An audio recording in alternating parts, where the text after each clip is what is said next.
मैं बात करूँगा आपके वाइफ मैनेजमेंट में। ये वीडियो वाइफ मैनेजमेंट की होगी, थोड़ी लेंथी होगी, 40 मिनट के करीब की, बिकॉज इसमें मैं थोड़ा डिस्क्राइब करूँगा वाइफ मैनेजमेंट है क्या। जब आप अलग अलग तरीके ढूंढते हो, अलग अलग वेज ढूंढते हो, अलग अलग लड़कियों को अप्रोच डालते हो, तो आप टेस्ट कर रहे होते हो। आप टेस्ट कर रहे हो तो आप एक इनसाइडर बिट होते हो जो कि हर एक की क्वालिटी जानते हो बीचेस की। जब उस बीच में से आपको लगता है ये मेरे ड्रीम को, ये मेरी घर बनाएगी, या ये मेरा किड जो इसमें मैं अपनी कैपिटल। देखो हमेशा ध्यान रखना, पहले मैं एक बहुत बढ़िया सवाल पूछता था। मैं कहता था, 2 क्वेश्चन पूछता था अपने आप से। फर्स्ट ऑफली, यदि कल को मैं कैपेबल बन गया, मेरे पे मनी है, सब कुछ है, ठीक है, मैं क्यों करूँ। फर्स्ट ऑफली, क्या मैं गोरी आकर्षित शरीर देख के कर लूँ विवाह, या मैं उस मार्केट को अपना अप्रोच मान लूँ कि that is my complex because ये मुझे अच्छा लग रहा है। ना ना ना ना, मैं आज बालकपन में होकर मोह माया होकर आकर्षिता में पड़ जाऊँगा, पर युवा व्यक्ति हूँ, मैच्योर पर्सन हूँ। मैच्योर पर्सन वो होता है जो टेकल करके गलतियों से सीखता है, देन मैच्योर होता है, ठीक है ना। तो वो मैच्योर पीरियड वो अंदर की इंसाइडर क्वालिटी देखेगा, इंसाइडर पैटर्न देखेगा, what is the pattern of your life. अब मैं सोचता, अगर मैं आकर्षित नहीं हूँ तो फिर मैं चेक कैसे करूँ। देखो, आप पहले अपनी तरफ से एक्स्ट्रा एफर्ट डालो। फर्स्ट ऑफ ऑल इसका आंसर यही है, आप अपनी तरफ से एक्स्ट्रा एफर्ट डालो, आप एक्सप्लोर करो जो आपको मिल रही है। मान लो मेरे मामा ने एक क्वेश्चन बोला, एक कहानी बताई। पहले बात तो वो अपने इन्फ्लुएंस में बता रहे थे, बट वो मैंने अपने लिए सुनी। एक और लड़की थी, राजा ने कहा कि जाओ एक सुंदर सा फूल लेकर आओ जो तुम्हें अच्छा लगे। पहले जब वो गई तो उसे एक सुंदर सा फूल लगा, और उसके मन में इच्छा थी और सुंदर मिलेगा, और सुंदर सुंदर कर करके वो बहुत एंड तक चलेगी बगीचों के, और एक भी फूल नहीं मिला उसे। कह रही मुझे कोई भी पसंद नहीं आया। तो राजा ने बताया कि जो पहले मिला था वही तुम्हारे लिए सुंदर था, तुम और के चक्कर में बाकी सब भी छोड़ दिया तो उससे भी परफेक्ट थे। इस कहानी को थोड़ा सा काल्पनिक को रियलिटी में बनाकर यूँ कहता हूँ मैं कि यही चीज़ आपको मोटिव देती है कि या मुझे टेस्ट करना है। जब मैं किसी डायमेंशन में हूँ, मैं 30 लड़कियों के बीच में हूँ, तो मैं उसमें से अपना बेटर कोई ऑप्शन चुनूँगा। वो ऑप्शन दिस इज़ माइन, ठीक है। अब मैं उसमें देखूँगा क्या ये मेरे ड्रीम्स को, क्या मेरी ये फेवरेबल हर चीज़ को अपना समझ रही है, जैसे एक फीमेल समझती है, एक वाइफ समझती है। यदि हाँ तो डैट इज़ माइन, ठीक है।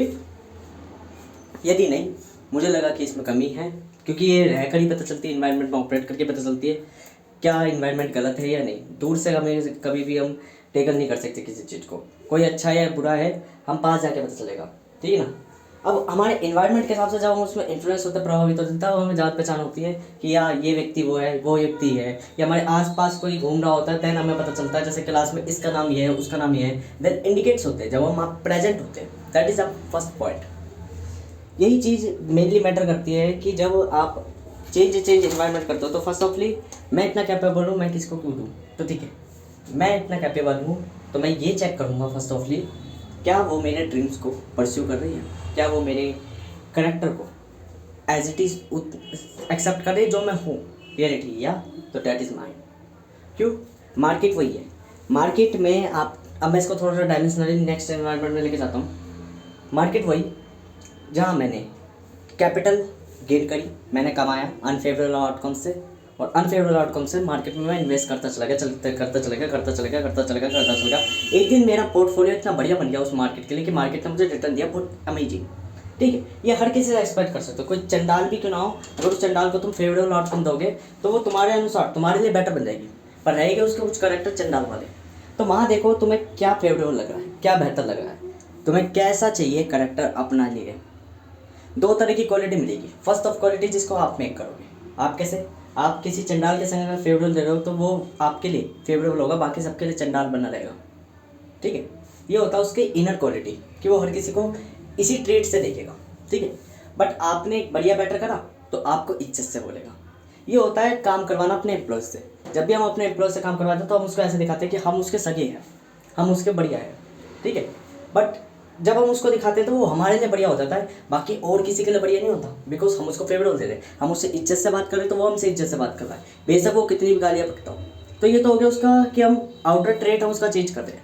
इनर ट्रेट हमें चाहिए, ट्रेट कैसा, हमें ट्रेट ऐसा चाहिए, हमें वो व्यक्ति चाहिए जो सबके संग अच्छे से बात करे, जो सबसे बॉन्डिंग कराए, ये हम उसकी थोड़ी स्पेशल पावर देख रहे हैं, हम उसकी स्पेशल क्वालिटी देख रहे हैं, हम वो व्यक्ति, हम वो फीमेल या वो कॉम्प्लेक्स चुन रहे हैं जो सबसे आदर से बात करे, जो सबसे तरीके, जो हमारे फेवरेबल आउटकम्स का वर्क करे। देखो हमें पता है हमारे फेवरेबल आउटकम का हमें परफेक्ट तो आइडियलिस्ट तो कभी नहीं मिलेगा। तो क्या जो हमारे ड्रीम्स को या किसी और के ड्रीम्स को इंस्पायर कर सके as an artist, this is, इसी में अब मैं बात करता हूँ। ये तो हो गया अलग ट्रेड, ठीक है। सेकंड क्वेश्चन अगर मैं यूँ पूछूँ कि भाई मुझे किस तरीके की चाहिए, मैं कैसे चूज़ करूँ, क्योंकि मैं भाई विदाउट तो चल रहा हूँ। तो बस तो हो गया कि मैं अपने अनुसार कैपेबल देख रहा हूँ, कौन कैपेबल है।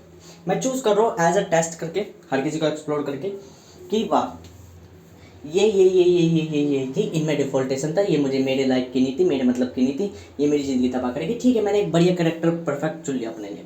मेरे लिए परफेक्ट का मतलब ये है जो कि परफेक्ट नहीं है रियलिटी में, बट मेरे कंस्पेयर में इतना है कि परफेक्ट को अप्रोच करना है, ठीक है।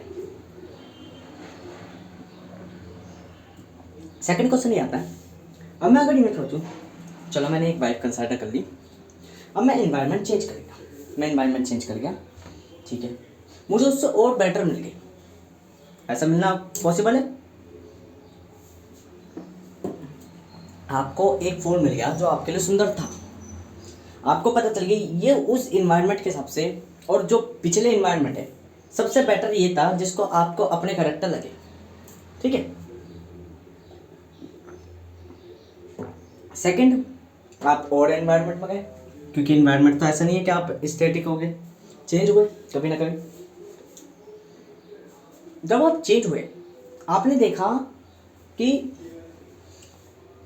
नेक्स्ट एनवायरनमेंट में और इससे भी बेटर मिल गई और परफेक्ट का अप्रोच करके अब आप आइडियलिस्ट की तरफ जा रहे हो। ह्यूमन नेचर, ग्रीड, लालच। एक होती है सेटिस्फिकेशन, मेरा काम हो चुका, मेरा इससे ज़रूरत है कंप्लीटली रिसॉल्व, ठीक है, ये है बेहतर। अब लालच, और चाहिए परफेक्ट, और प्रोडक्टिव चाहिए, और बेटर चाहिए, और इनरियलिस्टिक चाहिए। इनरियलिस्टिक चीज़ हमेशा फिलोसफी में कहलाती है, और वो फिलोसफी ज़िंदगी इतनी नर्क बना देती है, कभी कभार जो सीधा सही खासा चल रहा होता है ना स्टेबलाइज, उसको भी बेकार कर देती है। That is a point, because philosophy overall आपको चेंज करती है। फिलोसफी वो टूल है, स्ट्रेटेजी वो टूल है जो किसी भी एनवायरनमेंट में ये बताता है चेंज कैसे होना है। That is a point. आप फिलोसफी तब तक करोगे जब तक आप चेंज हो रहे हो, फिलोसफी तब तक करोगे जब तक आप टेकल करो चीज़ों को, फिलोसफीज बनाओगे एवरी टाइम, आप फिलोसफी बनाओगे एवरी टाइम, अपने परसेप्शन, अपने थॉट जनरेट करोगे, अपने चिंतन करोगे। बट जब आप स्टेबलाइज हो गए, जब आप मैनेज हो गए, जब आपको मास्टर बन गए, स्पेशलिस्ट बन गए, तब नहीं होगा। सपोज करो आप साइकिल चला रहे हो एक रास्ते में, आप साइकिल चला रहे हो एक रास्ते में, पहली बात तो ये अपने से ही बात कर रहा हूँ मैं साइकिल चला रहा था रास्ते में, और चलाते चलाते चलाते चलाते मुझे उस पर फिलोसफी बनाने की जरूरत नहीं पड़ी। साइकिल पे मैं आराम से गया, आराम से मैंने रास्ते में मोड़ी, अपने ट्यूशन पर पहुँच गया, ठीक है, बिकॉज उस पर मैं स्पेशलिस्ट हो चुका हूँ, उसकी मेरी मसल मेमोरी बन चुकी है, ठीक है। वहाँ मुझे फिलोसफी करने की जरूरत नहीं पड़ी। जिस चीज़ की प्रॉब्लम मैं फेस कर रहा हूँ उस चीज़ पे मैं फिलोसफी बना रहा हूँ बार बार, how to gain money, how to manage life, how to become rich. उस टाइम में मैं जब साइकिल चला रहा हूँ तब भी मैं ये चीज़ सोच रहा हूँ, हाउ टू मेक स्पेशलिस्ट, कैसे स्पेशलिस्ट बना जाए इन अ वर्ड सॉफ्टवेयर, ठीक है, बिकॉज उसको मैं टेकल कर रहा हूँ, वो इन्वायरमेंट में फेस कर रहा हूँ, बिकॉज वो इन्वायरमेंट प्रोडक्टिव नहीं हुआ, वो इन्वायरमेंट मैनेजमेंट नहीं हुआ, मैनेजेबल नहीं हुआ। यही स्टडी की ग्रीड कहलाती है। जब आप परफेक्ट बन जाते हो, जब आपको पता चल जाता है कि मेरी ग्रीड ये है, मेरी डेस्टिनेशन ये है, मेरी क्या बोलते हैं लाइफ या वाइफ यही है, देन अदर वाइफ है कोई दिक्कत नहीं, वो किसी और के लिए बनी होगी, बिकॉज परफेक्ट मैं भी नहीं हूँ, जितनी औकात हो उतना ही चूज़ करो। वाइफ का मतलब ये है, एक बार मैंने चूज़ कर लिया कि ये क्वालिटी मेरे को फेवरेबल बना रही है, मेरे को नॉर्मल दे रही है, मेरे को एवरेजन बना रही है, दैट इज़ द पॉइंट। अब नेक्स्ट एनवायरनमेंट में जाके मैं वाइफ चेंज नहीं करूँगा, बिकॉज अब मैं स्टेबलाइज हूँ, अब मैं मैच्योर नहीं हूँ, केवल मैच्योर के संग रिस्पॉन्सिबल भी हूँ। देखो मैच्योर और रिस्पॉन्सिबल मालूम होता है, मैच्योर वो जो चीज़ें मैन क्वालिटी होती है, मैन क्वालिटी मतलब कि टेकल करा, प्रॉब्लम्स को करा तो हार्ड बन गया, हार्ड टिश्यू को बन गया as a like teacher. But responsible हो like a father, I am a god father. ये गॉड फादर क्या है? मुझे पता है क्या सही हो क्या गलत है। अब मैं केवल हार्ड टिश्यू नहीं हूँ, मेरे को इतनी बुद्धि पता है कहाँ हार्ड होना है और कहाँ सॉफ्ट होना है। That is the point. कहाँ नादानी करनी है और कहाँ नादानी नहीं करनी है, that is the point. Responsibility में ये आती है कि आपको ये पता चल जाता है कि जब आप मैनेजेबल हो जाते हो तो मतलब आप एक फादर बन गए हो, आप एक रिस्पॉन्सिबल पर्सन बन गए हो। अब आपको पता है ये परफेक्ट है, ठीक है, ये और परफेक्ट है, ठीक है। अब मुझे स्टेबलाइज्ड हूँ मैं कोई चेंजेबल पर्सन नहीं हूँ कि एवरी टाइम मैं टेकल करूँगा चेंज करूँगा, नहीं। वो फॉर्म एक पीरियड ऑफ टाइम तक रहती है। एक बच्चे से और एक फादर तक बनने तक की जो बीच की आयु होती है वो युवा आयु होती है।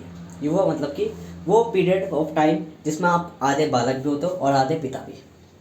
उस पीरियड ऑफ टाइम में आप चूज़ करते हो अपनी लाइफ के करेक्टर्स, चूज़ करते हो everything will be change, choose करते हो everything will be environment. Then आप स्टेबलाइज होते हो, देन अपने आप को डेवलप करते हो। आप इस इन्वायरमेंट में स्पेशलिस्ट बनते हो, इस इन्वायरमेंट में, इस आयु में, आप इस एज में आप अक्लमंद बनते हो। आप ये जानते हो कि क्या सही और क्या गलत है, क्योंकि गलतियाँ तो बच्चा करता है, सही तरीक़ों पे पिता वो फादर चलता है, और बीच की जो सही और गलत की समझ होती है वो युवा व्यक्ति ही पैदा करता है। क्या सही और गलत है, जिसे योग्यता कहते हैं, जिसे कैपेबिलिटी कहते हैं। जब आपने कंसिडर करा मेरे लिए ये बेटर है, तो देन आप उसमें स्टेबलाइज हो गए, आप उसमें रिस्पॉन्सिबल हो गए कि अब मुझे इसमें फिलोसफी नहीं करनी, अब मुझे इसमें चेंज नहीं करना, अब मैं इसमें स्टेबलाइज हूँ। कल को मैं किसी और परिस्थिति में जाता हूँ, ठीक है, बट अब मेरे लिए जो मेरा बेटर टाइम है, जो मेरे रूल्स हैं, जो मेरा रेगुलेशन है, जो मेरी रिस्पॉन्सिबिलिटी है, उनको नहीं त्यागूंगा।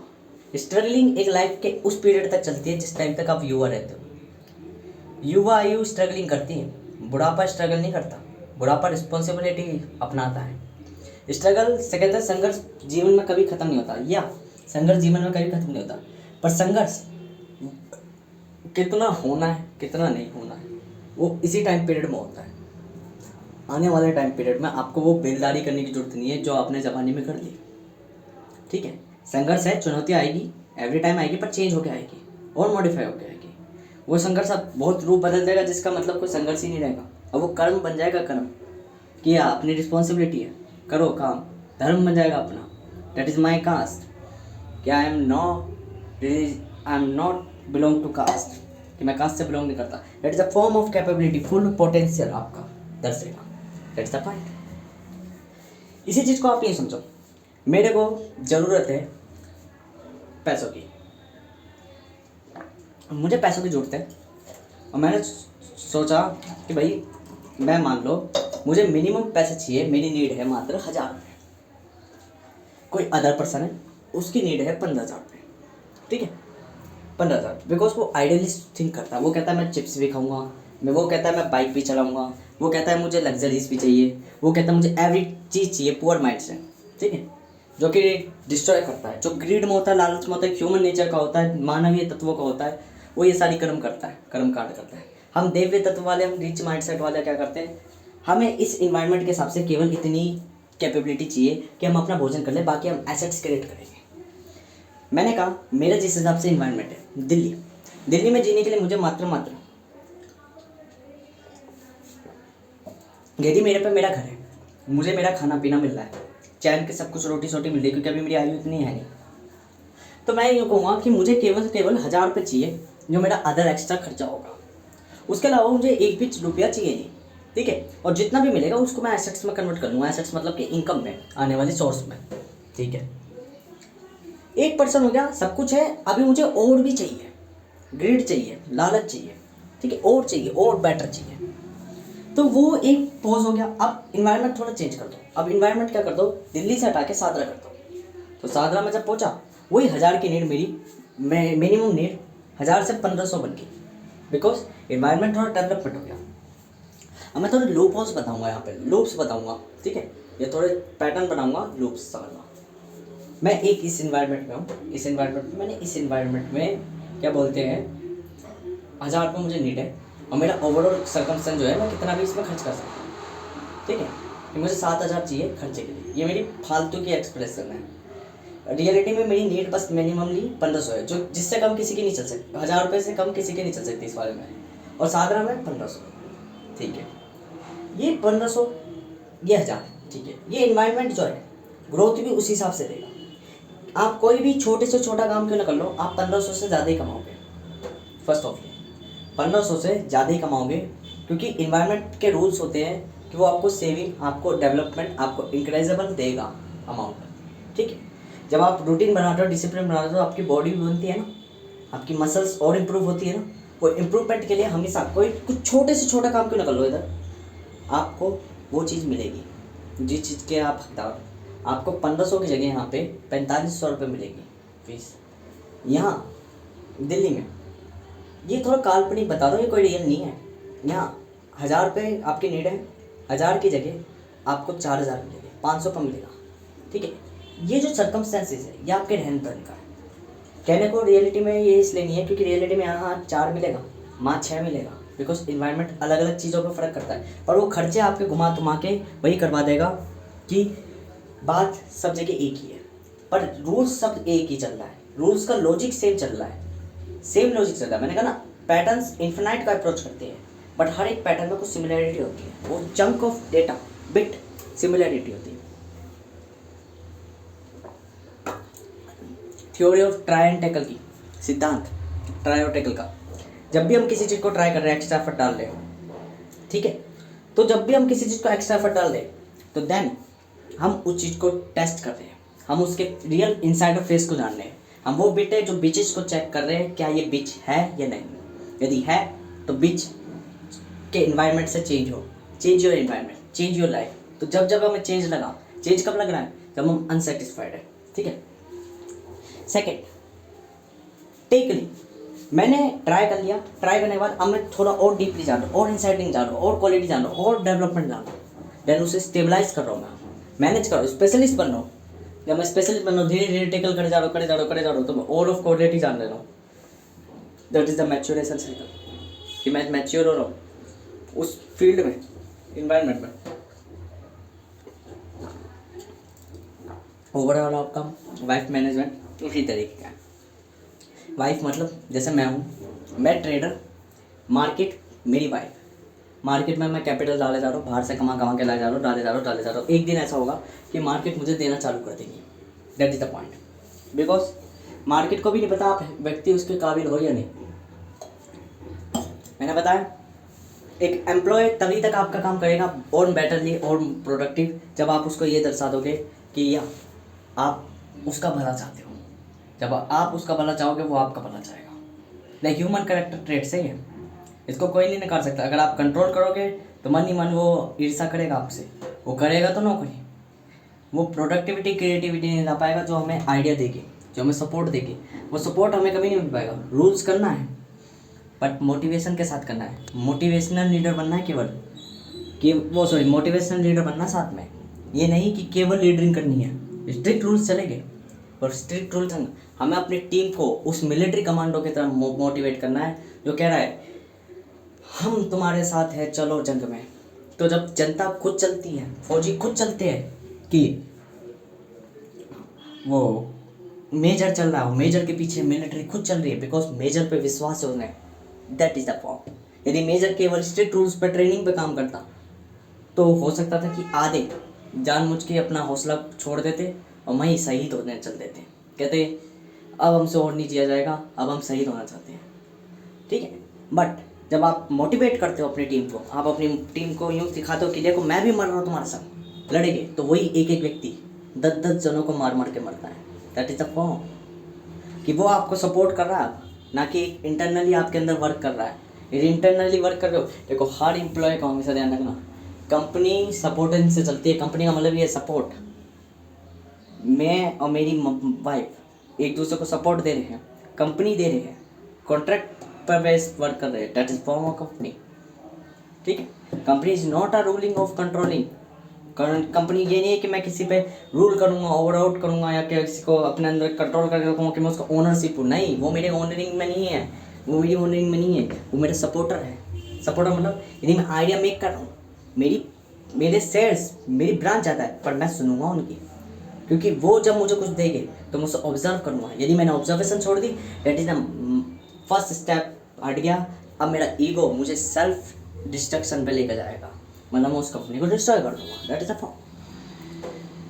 जैसे वाइफ ऑफ हस्बैंड बोलते हैं, हस्बैंड एंड वाइफ आपस में एक दूसरे को कंट्रोल करने की कुछ सोचते हैं या अपने ईगो को सेटिस्फाइड करते हैं, देन क्या होता है, धीरे धीरे धीरे तलाक तक बातें पहुंच जाती है। बिकॉज अपने अंदर कोई चेंज नहीं करना होता, इसको अपने अंदर कोई ऑब्जर्व नहीं कर रहा होता, अपने अंदर कोई वो नहीं, और फिलोसफी पे फिलोसफी झाड़ते रहेंगे एज योर ओन परसेप्शंस।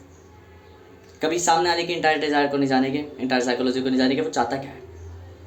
मैंने कहा ना 2 तरीके ट्रेट है। फर्स्ट ऑफली मैंने किसी वुमेन को पकड़ा, मैं उसको लाइक करता हूँ, मैंने पैसा लिया या ज़बरदस्ती मैंने उससे शादी कर ली, मैरिज कर ली। मेरे फेवरेबल आउटकम की थी, ओरिजिन थी बिल्कुल फिगरेबल का, वो मैरिज कर ली। धीरे धीरे धीरे धीरे कैपिटल इन्वेस्ट करता गया, मैं उसको उसकी वांट्स पूरी करता गया। धीरे धीरे धीरे उसे पता चला ये आदमी बढ़िया है। अब वो औरों के लिए चंडाल हो बेशक, मेरे लिए बढ़िया बन गई। That is the form. और सेकंड फॉर्म ये, मैं उसके अंदर वो ट्रेड देख रहा हूँ जो मुझे लग रहा है कि हाँ ये मेरे ड्रीम्स को, ये मेरी लाइफ को रियलिटी में समझती है, और हर किसी की लाइफ में ये बहुत बढ़िया है, तो मैं ऐसा बेटर ऑप्शन चुन रहा हूँ जो सब में बढ़िया है। और दूसरा जो केवल मेरे लिए बढ़िया है, केवल मेरे लिए बढ़िया के लिए मैंने उसमें कैपिटल इन्वेस्ट करी। जब मार्केट है तो स्टॉक मार्केट में भी ये ट्रेडिंग मार्केट कोई सेल्फ मार्केट नहीं है, मैंने नहीं बनाई, जो मैं उसका एंटरप्रेन्योर कराऊंगा। वो मार्केट सोशल मार्केट है। सो सोशल मार्केट में हमेशा आपको पहले वही ट्रेड करना पड़ेगा, आपको कैपिटल इन्वेस्ट करनी पड़ेगी उसमें। कैपिटल इन्वेस्ट करोगे तो मार्केट जानेगी तो सही, मार्केट आपका टेस्ट ले रही है, और एक बार जान गई कि this is your capable, this is मेरे लिए कैपेबल है, मेरी कैपेबिलिटीज़ को ही ऑन करता है, देन मार्केट आपको जब मनी देगी रिटर्न, ओपन चैनल रिटर्न देगी। This is a loop chamber, ये चैम्बर मेक होता है। उससे पहले क्या है, मार्केट भी आपको नहीं जानती। आप किसी, जैसे मैं हूँ, मैं ये सवाल पूछता हूँ किसी को, मैं जब मैं कैपेबल हो गया, मेरे पास मनी है, सब कुछ है, सारे पद है, मैं किसी को क्यों एक्वायर करूँगा, मैं किसी को क्यों पाऊँगा हैं। मैं अगर वो मेरे फेवरेबल की है तब भी मैं क्यों करूँगा, क्योंकि मैं तो कैपेबल पर्सन हूँ, मैं तो मैच्योर पर्सन हूँ। मैच्योर पर्सन कभी भी बच्चों की तरह यूँ नहीं कि देखता आपके कि सुंदर लग रही है तो ले मेरी यही है, नहीं। मैच्योर पर्सन कहता है मैंने संघर्ष करा है, मैंने स्ट्रगलिंग करी है, मैंने अपनी कोई स्टेट एक्वायर कर रखा हूँ, मैं ऐसे ही नहीं हूँ। तो मुझे वही चाहिए जो मेरे कैपेबल का हो। तो उसके लिए क्या है, सामने वाला अपने एफर्ट्स दिखाएगा, ट्राई करेगा। एक एम्प्लॉय भी तो ये करता है, मार्केट कंपनी में जाने से पहले अपने रेज्यूम दिखाता है, अपने वो दिखाता है। वाई? बिकॉज वो उसको दिखाता है कि देखो मैं इतना कैपेबल हूँ, ये मेरी कैपेबिलिटीज़ है, मैंने ये चीज़ें करी है, मैं इस चीज़ के काबिल हूँ। तो जब वो काबिलता ही दिखाता है, वही टेस्टिंग कहलाती है, वही ट्राई कहलाते हैं आपके ट्रायल्स के बाद टेकलिंग क्या कहलाती है, आप उस चीज़ को स्टेबलाइज करो। आप कंपनी में तो आ गए अपने रेज्यूम्स वगैरह दिखा के, अगर आप टैकल बन के स्पेशलिस्ट बन गए तो वो आपके लिए ईजी, आप उसमें फिलोसफी झाड़ोगे पहले, ठीक है। धीरे धीरे आप उसके संग मैनेज होगे उस कंपनी के अनुसार, क्योंकि आपने सीखा कुछ और है, अब उस कंपनी को उसके अनुसार चाहिए, तो उसके अनुसार उसके तौर तरीके, रूल्स, रेगुलेशन सब सीखोगे। देन आप स्टेबलाइज हो गए तो स्पेशलिस्ट हो गए। अब आपकी कोई पद है वहाँ पे, ब्रांचेस होगी, स्टार 1, स्टार 2, स्टार 3, ये दिखाएगा कि आपकी पहुँच कितनी है, आप कितने समय से इसमें काम कर रहे हो, आप कितनी वैल्यू रखते हो इस कंपनी में। और जब आप कितनी वैल्यू रखोगे तो आप कहोगे this is mine company, not a owner company, this is mine company. एक एम्प्लॉय भी यूँ कहेगा, why? Because this is the perfect management. यही परफेक्ट मैनेजमेंट कहलाता है, जहाँ हर एक एम्प्लॉय ये सोचे ये देश मेरे मेजर का नहीं है, ये देश मेरे नेताओं का नहीं है, ये देश मेरे केवल नागरिकों का नहीं है, ये देश मेरा भी है। तब वो शहीद होता है, तब वो वर्क करता है, तब वो ब्रांचेस को एक्सप्लोर करता है और अपना एक्स्ट्रा एफर्ट डालता है और अपनी इन्वेस्टमेंट करता है उस कंपनी के लिए। कंपनी कोई एक व्यक्ति की नहीं है, कंपनी उस पूरे एक सपोर्ट मैनेजमेंट की है, सपोर्ट मटेरियल की है, जिसे वहाँ पे पुट अप कर रखा है, एग्जीक्यूट कर रखा है। किसने करा है? एक एंटरप्रेन्योर ने। That is a form of entrepreneur वो कहलाता है, यही एंटरप्रेन्योर है।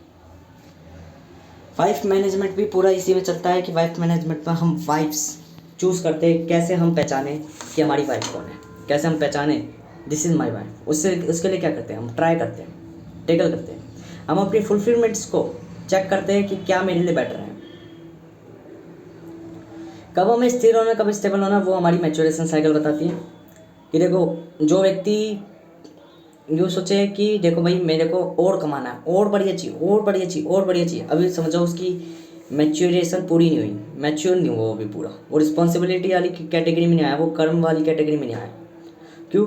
जो व्यक्ति समझ जाता है कि दिस इज़ माई, ये मेरे ड्रीम्स पे काम कर रही है, ये मेरे घर को घर बना रही है, ये मेरे मैनेजमेंट को मैनेजमेंट बना रही है, दिस इज़ गुड वाइफ। अब इससे गुड जो भी मिलेगी वो मेरे लिए नहीं है, मेरे लिए यही बढ़िया है, क्योंकि यही हमेशा ध्यान रखना, ज़रूरतें नीडेड होती है। ये नहीं कि आप कार्स में घूमने को ज़रूरतें मानो, ये नहीं कि आप इन्वायरमेंट में फैलाव को अपनी ज़रूरतें मानो। ये मान रहे हो तो आप एक फॉल्स स्टेटमेंट में हो और आप बर्बादी उसमें हो, क्योंकि आप हमेशा से उस स्टेटिक इन्वायरमेंट में रहना चाहते हो कि आज मेरे को 15,000 रुपये चाहिए बिकॉज मेरी 15,000 नीड है। रियलिटी में एक घर चलाने वाला गरीब भी 1,000 रुपये में अपना घर चला पा रहा है, पर आपको 15,000 चाहिए। वही सोच लो आपकी औकात क्या है, आपकी उस उड़ते हुए ग्राफ की औकात है जो तब गिरेगा तो उसकी टांगें ऐसे टूटेगी कि वो वहीं का वहीं पड़ा रहेगा ज़मीन पे। यानी पुअर माइंडसेट। हमेशा ध्यान रखो, आपकी नीड बहुत छोटी होती है, आपकी ज़रूरतें इन्वायरमेंट के बेसिस पे बहुत छोटी होती है। और जब आप इन्वायरमेंट में ज़्यादा वो करते हो तो आप इन्वायरमेंट के ट्रैप्स में फंसते हो, आप इन्वायरमेंट के लूप्स में फंसते हो। इन्वायरमेंट क्या लूप्स क्रिएट करता है? इस व्यक्ति को लालच आ रहा है तो इसे फंसाओ। आप एक एम्प्लॉय कैटेगरी में फंसते हो, ना कि एक ओनर कैटेगरी में। ओनर कैटेगरी ओनर कहता है मुझे थोड़ा चाहिए, पर उस थोड़े को मैनेज करना आना चाहिए। That is a point. Wife management पूरी थ्योरी यही है कि ऑप्शंस क्या चूज़ करने हैं आपको, कैसे आपको जानना है हर एक कदम को, हर एक पॉइंट को। वैसे मैंने 40 मिनट कही थी, पर यह वीडियो बहुत है।